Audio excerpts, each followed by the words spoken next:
Hey, remember the image gallery from way back, a few lessons back, where we constructed just using regular styling? We had a bunch of images, and the images were all the same size.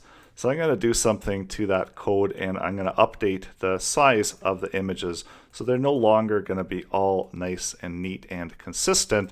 And this is going to be able to illustrate the power of what we can do with Flexbox, where we can update some of these images accordingly.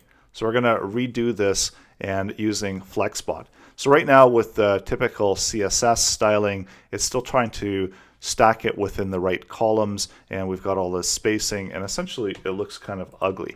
So going into the style sheet, and actually we're going to create a brand new style sheet. So we'll call it the FlexGal CSS.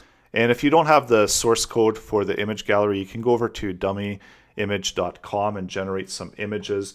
And also you can use some images that are on your computer right now and create this image gallery. And there wasn't really a whole lot of HTML, so there's just a header and a footer, and then the main section areas where we were applying that content. I'm also going to give the section area a class of gallery, so that way we can easily reference that element, and that being the parent for our Flex content. So let's update this, and instead of linking to gal, let's link it to the FlexGal style sheet. And now when we go out, and it's going to be a complete mess, so it doesn't look very neat at all. And the challenge in this lesson is to make updates to it to style and using a responsive image type grid for the images that are contained on the page. And I'll give you a quick example of what it's supposed to look like, and then you can pause the video, update the HTML code in order to style and create this. So this is what the end project looks like. Notice that the images are stacking nice and neatly. There's no white space, and I do actually apply different columns in order to accomplish this because the images are resizing to 100%. That makes them more responsive to different screen sizes. In addition to when you do shrink the page down, the images will stack one on top of the other, taking up the full width of the screen. So this creates a nice responsive feel to your image gallery layout. So that is the challenge, to produce this type of effect. And with Flex, you can get the images, but you're still going to have white space on either side. So adding in the columns, and that's with HTML, will allow you to stack them properly and make the images responsive. Now it's your turn. Pause the video, give it a shot, and I'll walk you through the solution. Let's get started. So create your first CSS file, and that's the starting point. And also update the box sizing to all of the elements, so the box sizing and border box, and as I like to say, so there's no surprises in the sizing when we're setting the sizing of the elements. So now we've got a number of rows, and we've got our main container, and the container is going to be, or I believe I called it gallery. So this is the main parent for the Flex content. So within the gallery, this is where we can set the content to display Flex. So within a Flex format, and going in here and refreshing it. So right away it starts to set it more in a Flex format, but we also need to be able to wrap the content. So using Flex wrap, let's wrap the content. So let's also add the justify. So justifying of the content that are contained there. And we'll center justify the content. So refresh. So that's going to align all of the images into the center. And also for align of the items, we're going to stretch the align of the items.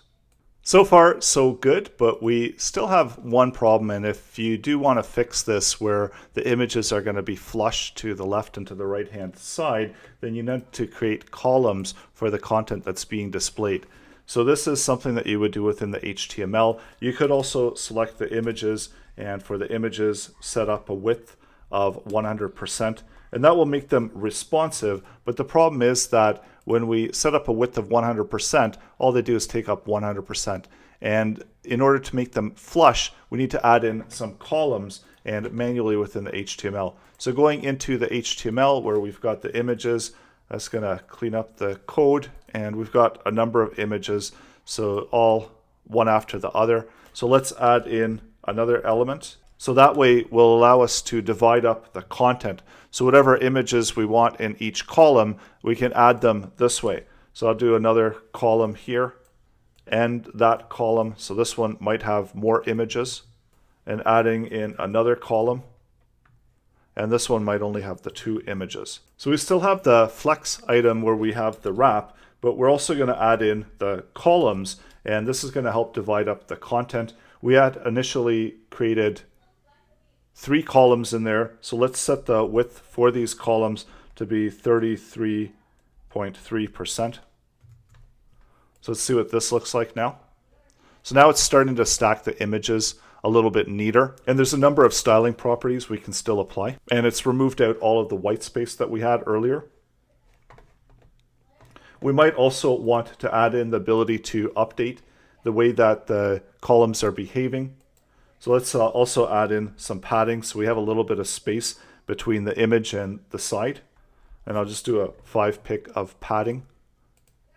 So that adds in some buffer area around the images, but still stacks them nice and neatly.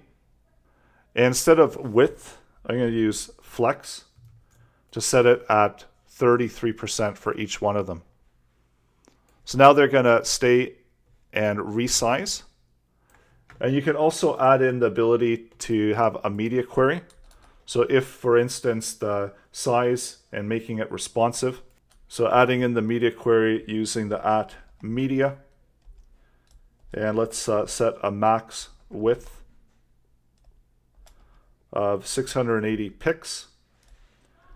And if it goes below that, then we're going to update the column values and update them to be a value of flex and 100%.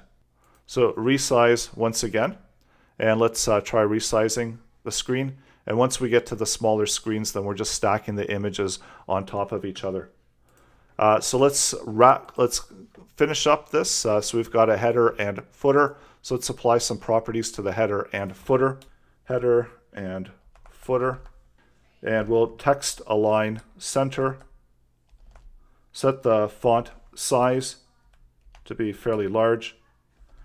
Color white. Background color to be black. And do a quick refresh. See what that looks like. So now we've added in the content for the header and footer, and we've structured our gallery. And it's okay if it doesn't look exactly like mine, as long as you're happy with the design of your image gallery.